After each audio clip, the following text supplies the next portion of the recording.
ಇವತ್ತಿನಿಂದ ರಾಜ್ಯ ಬಜೆಟ್ ಅಧಿವೇಶನ ಶುರುವಾಗ್ತಾ ಇದೆ. ಇವತ್ತು ರಾಜ್ಯಪಾಲರ ಭಾಷಣದಲ್ಲಿಯೇ ಕೇಂದ್ರದ ಬಗ್ಗೆ ಆಕ್ಷೇಪವನ್ನ ಎತ್ತುವಂತಹ ಸಾಧ್ಯತೆಗಳಿವೆ. ಹಾಗಾಗಿ ಎಲ್ಲರ ಚಿತ್ತ ಆರಂಭದಲ್ಲಿ ಈಗ ನೆಟ್ಟಿರುವಂತದ್ದು ರಾಜ್ಯಪಾಲರ ಭಾಷಣದ ಅಂಶಗಳು ಯಾವ ರೀತಿಯಾಗಿರುತ್ತೆ ಅಂತ. ಯಾವ ರೀತಿಯಾಗಿ ಕೇಂದ್ರಕ್ಕೆ ಟಕ್ಕರ್ ಕೊಡುತ್ತೆ ರಾಜ್ಯ ಸರ್ಕಾರ. ಭಾಷಣದಲ್ಲೇ ಕೇಂದ್ರ ಸರ್ಕಾರದ ಖಂಡನೆ ಮಾಡುವಂತಹ ಸಾಧ್ಯತೆಗಳಿದೆ. ಅಂದ್ರೆ ರಾಜ್ಯಕ್ಕೆ ಬರುವಂತಹ ಕೊಡಬೇಕಾದಂತಹ ಪಾಲನ್ನ ಕೊಟ್ಟಿಲ್ಲ ಅನ್ನುವಂಥದ್ದು ಈ ದಿನಗಳವರೆಗೂ ಕೂಡ ಕಾಂಗ್ರೆಸ್ ನಾಯಕರು ಆರೋಪ ಮಾಡ್ತಾ ಇದ್ದಾರೆ. ಇದೆಲ್ಲವೂ ಕೂಡ ಸಹಜವಾಗಿ ಈ ಒಂದು ಭಾಷಣದಲ್ಲಿ ಇರುತ್ತಾ. ಹಲವು ಅಸ್ತ್ರ ಹಿಡಿದು ನಿಂತ್ಕೊಂಡಿದೆ. ಮತ್ತೊಂದು ಭಾಗದಲ್ಲಿ ಬಿಜೆಪಿ ಮತ್ತು ಜೆಡಿಎಸ್ ಪ್ರತಿಪಕ್ಷಗಳು ಗ್ಯಾರಂಟಿ ಖೋತ, ಅನುದಾನ ಕೊರತೆಯ ಅಸ್ತ್ರ ಪ್ರಮುಖವಾದಂಥದ್ದು. ಮುಡಾದಲ್ಲಿ ಸಿಎಂಗೆ ಕ್ಲೀನ್ ಚಿಟ್ ಕೊಟ್ಟಂತ ವಿಚಾರ, ಲೋಕಾಯುಕ್ತದ ವರದಿ ವಿಚಾರವನ್ನ ಇಲ್ಲಿ ಪ್ರಶ್ನೆ ಮಾಡಲಾಗುತ್ತೆ. ರಾಜ್ಯಪಾಲರ ಅಧಿಕಾರವನ್ನ ಮೊಟಕುಗೊಳಿಸಿದಂತ ವಿಚಾರ,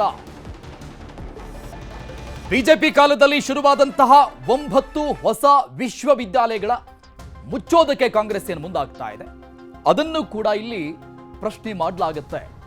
ಪ್ರಮುಖವಾಗಿ ಬೆಲೆ ಏರಿಕೆಯನ್ನ ಖಂಡಿಸಿ ಇವತ್ತು ವಿಪಕ್ಷಗಳ ಪಾದಯಾತ್ರೆ ಹಮ್ಮಿಕೊಳ್ಳಲಾಗಿದೆ. ಈ ಮೂಲಕವಾಗಿ ಸರ್ಕಾರಕ್ಕೆ ಬಿಸಿ ಮುಟ್ಟಿಸೋದು. ಶಾಸಕರ ಭವನದಿಂದ ವಿಧಾನಸೌಧದವರೆಗೂ ಕೂಡ ಜಾಥಾ ನಡೆಸುವ ಮೂಲಕವಾಗಿ ಪ್ರತಿಭಟನೆ ಮಾಡೋದು ಬಿಜೆಪಿ ಮತ್ತು ಜೆಡಿಎಸ್.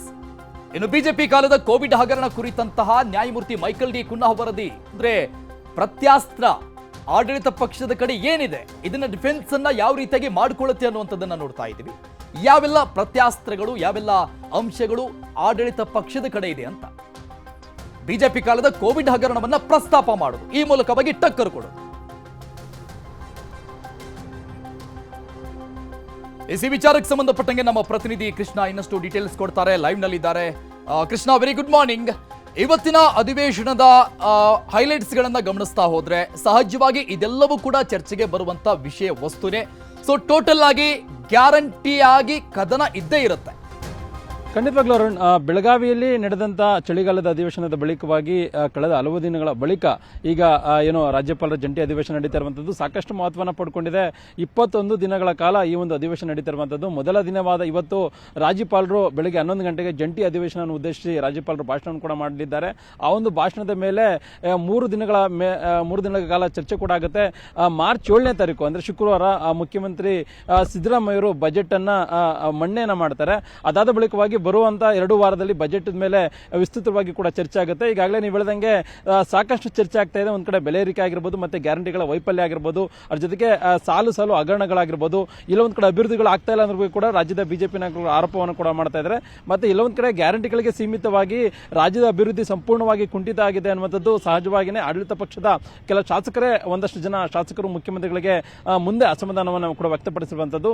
ಹೀಗಾಗಿ ಎಲ್ಲಾ ವಿಚಾರಗಳನ್ನು ಇಟ್ಕೊಳ್ಳೋದ್ರ ಮುಖಾಂತರವಾಗಿ ಕಾಂಗ್ರೆಸ್ ಸರ್ಕಾರವನ್ನ ಇಕ್ಕಟ್ಟಿಗೆ ಸಿಲುಕಿಸುವಂತ ನಿಟ್ಟಿನಲ್ಲಿ ಬಿಜೆಪಿ ಮತ್ತು ಜೆಡಿಎಸ್ ನಾಯಕರು ಈಗಾಗಲೇ ತಂತ್ರಗಾರಿಕೆಯನ್ನು ಮಾಡಿದರೆ, ಬಿಜೆಪಿ ನಾಯಕರು ಕೂಡ ಎಸ್ಸಿಪಿ ಟಿಎಸ್ಪಿ ಹಣ ದುರ್ಬಳಕೆ ಸಂಬಂಧಪಟ್ಟಂತೆ ಮೊದಲ ಹಂತವಾಗಿ ಇಡೀ ರಾಜ್ಯಾದ್ಯಂತ ಪ್ರವಾಸವನ್ನು ಮಾಡೋದ್ರ ಮುಖಾಂತರವಾಗಿ ಒಂದಷ್ಟು ಅಂಕಿಅಂಶಗಳನ್ನು ಕೂಡ ಸಂಗ್ರಹ ಕೂಡ ಮಾಡಿದ್ದಾರೆ. ಅದನ್ನು ಸದನದಲ್ಲಿ ಮಂಡಿಸೋದ್ರ ಮುಖಾಂತರವಾಗಿ ಅವರಿಗೆ ಸರ್ಕಾರಕ್ಕೆ ಬಿಸಿ ಮುಟ್ಟಿಸುವಂತ ನಿಟ್ಟಿನಲ್ಲಿ ಕೂಡ ಸಜ್ಜಾಗ್ತಾ ಇರುವಂತದ್ದು.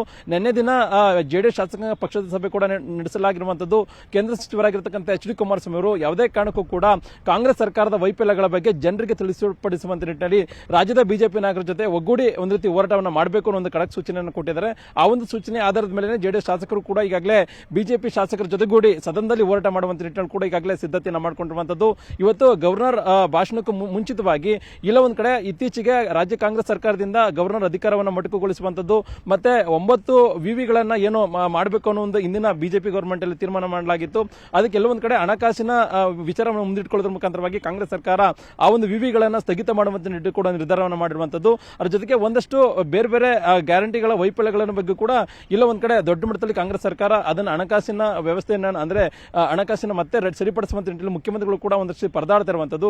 ಈ ಒಂದು ವಿಚಾರಗಳು ಇಟ್ಕೊಳ್ಳೋದ್ರ ಮುಖಾಂತರವಾಗಿ ಇವತ್ತು ರಾಜ್ಯದ ಬಿಜೆಪಿ ನಾಯಕರು ಮೊದಲ ಬಾರಿಗೆ ಅಂದ್ರೆ ಮೊದಲ ದಿನವೇ ಸರ್ಕಾರಕ್ಕೆ ಬಿಸಿ ಮುಟ್ಟಿಸುವಂತ ನಿಟ್ಟಿನಲ್ಲಿ ವಿಧಾನಸೌಧದವರೆಗೆ ಶಾಸಕರ ಭವನದಿಂದ ವಿಧಾನಸೌಧದವರೆಗೆ ಕಾಲ್ನಡಿಗೆ ಮುಖಾಂತರವಾಗಿ ಒಂದು ರೀತಿ ಮೊದಲ ದಿನವೇ ಪ್ರತಿಭಟನೆಯನ್ನು ಮಾಡೋದ್ರ ಮುಖಾಂತರವಾಗಿ ಸರ್ಕಾರಕ್ಕೆ ಬಿಸಿ ಮುಟ್ಟಿಸುವಂತ ನಿಟ್ಟಿನಲ್ಲಿ ಕೂಡ ಸಿದ್ಧತೆಯನ್ನು ಮಾಡಿಕೊಂಡಿರುವಂತದ್ದು. ಅದ್ರ ಜೊತೆಗೆ ರಾಜ್ಯ ರಾಜ್ಯಪಾಲರ ಭಾಷಣ ಕೂಡ ಅತ್ಯಂತ ಮಹತ್ವವನ್ನು ಪಡ್ಕೊಂಡಿದೆ. ಈ ಹಿಂದೆ ಎಲ್ಲ ಒಂದ್ ಕಡೆ ಗಣರಾಜ್ಯೋತ್ಸವ ದಿನಾಚರಣೆ ಸಂಭ್ರಮದಲ್ಲಿ ಕಾಂಗ್ರೆಸ್ ಸರ್ಕಾರದ ವೈಫಲ್ಯ, ಕಾಂಗ್ರೆಸ್ ಗ್ಯಾರಂಟಿಗಳ ಬಗ್ಗೆ ಏನ್ ಕೊಟ್ಟಲಾಗಿತ್ತು ಅದ್ರ ಬಗ್ಗೆ ಸಾಕಷ್ಟು ಟೀಕೆಯನ್ನ ಕೇಂದ್ರದ ನಾಯಕರ ಆದಿಯಾಗಿ ರಾಜ್ಯದ ಬಿಜೆಪಿ ನಾಯಕರು ಟೀಕೆಯನ್ನ ಮಾಡಿದ್ರು.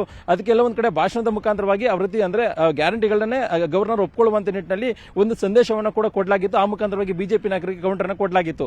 ಇವತ್ತು ಎಲ್ಲ ಒಂದ್ ಕಡೆ ಶ್ವೇತಪತ್ರವನ್ನು ಹೊರಡಿಸಬೇಕು, ಗ್ಯಾರಂಟಿಗಳಿಂದ ಹಣಕಾಸಿನ ಸಮಸ್ಯೆ ಉಂಟಾಗಿದೆ ಅನ್ನೋದಕ್ಕೆ ಕೂಡ ರಾಜ್ಯದ ಬಿಜೆಪಿ ನಾಯಕರು ಆಗ್ರಹವನ್ನು ಕೂಡ ಮಾಡಿದ್ರು. ಹೀಗಾಗಿ ಇವತ್ತಿನ ಗವರ್ನರ್ ಭಾಷಣದ ಮುಖಾಂತರವಾಗಿ ಯಾವುದೇ ಕಾರಣಕ್ಕೂ ಕೂಡ ಗ್ಯಾರಂಟಿಗಳಿಂದ ಯಾವುದೇ ರೀತಿಯಂತ ಸಮಸ್ಯೆ ಆಗಿಲ್ಲ, ಹಣಕಾಸಿನ ಪರಿಸ್ಥಿತಿ ಕೂಡ ಚೆನ್ನಾಗಿದೆ, ಮತ್ತೆ ಇಲಾಖೆಗಳಿಗೆ ಕೊಡುವಂತ ಹಣವನ್ನು ಕೂಡ ಮೀಸಲಿಡಲಾಗುತ್ತೆ, ಅದ್ರ ಜೊತೆಗೆ ರಾಜ್ಯದ ಅಭಿವೃದ್ಧಿ ಕೂಡ ಸಮಗ್ರವಾಗಿ ಆಗ್ತಾ ಇದೆ ಅನ್ನೋ ಒಂದು ಸಂದೇಶವನ್ನ ಗವರ್ನರ್ ಭಾಷಣದ ಮುಖಾಂತರವಾಗಿ ಸರ್ಕಾರ ಕೊಡಿಸುವಂತ ನಿಟ್ಟಲ್ಲಿ ಕೂಡ ಒಂದಷ್ಟು ಪ್ಲಾನ್ ಅನ್ನ ಮಾಡಿಕೊಂಡಿದೆ ಅನ್ನೋದು ಕೂಡ ಹೇಳಲಾಗ್ತಾ ಇದೆ. ಹೀಗಾಗಿ ಇವತ್ತಿನ ಅಧಿವೇಶನ ಅತ್ಯಂತ ಮಹತ್ವವನ್ನು ಪಡ್ಕೊಂಡಿದೆ. ಗವರ್ನರ್ ಏನು ಸ್ಪೀಚ್ ಅನ್ನ ಮಾಡ್ತಾರೆ ಆ ಒಂದು ಭಾಷಣದ ಮೇಲೆ ಸದನದಲ್ಲಿ ಎರಡೂ ಸದನ ಅಂದ್ರೆ ವಿಧಾನ ಪರಿಷತ್ ಆಗಿರಬಹುದು, ವಿಧಾನಸಭೆ ಎರಡೂ ಕೂಡ ಇಲ್ಲ ಒಂದ್ ಕಡೆ ಚರ್ಚೆ ಮಾಡುವಂತ ನಿಟ್ಟಿನಲ್ಲಿ ಕೂಡ ಸಿದ್ಧತೆಯನ್ನು ಮಾಡಿಕೊಂಡಿರುವಂತದ್ದು. ಮತ್ತೆ ಒಂದಷ್ಟು ಕಾಂಗ್ರೆಸ್ನಲ್ಲಿ ಆಂತರಿಕ ಸಂಘರ್ಷ ಕೂಡ ನಡೀತಾ ಇದೆ, ಅದನ್ನು ಕೂಡ ಇಟ್ಕೊಳ್ಳೋದ್ರ ಮುಖಾಂತರವಾಗಿ ಕಾಂಗ್ರೆಸ್ಗೆ ಡ್ಯಾಮೇಜ್ ಮಾಡುವಂತ ನಿಟ್ಟಿನಲ್ಲಿ ಕೂಡ ಬಿಜೆಪಿ ಮತ್ತು ಜೆಡಿಎಸ್ ನಾಯಕರು ಸಿದ್ಧತೆಯನ್ನ ಮಾಡಿಕೊಂಡಿರುವಂತದ್ದು. ಅರುಣ್, ಥ್ಯಾಂಕ್ ಯು ಕೃಷ್ಣ ಎಲ್ಲ ಡೀಟೇಲ್ಸ್ಗೆ.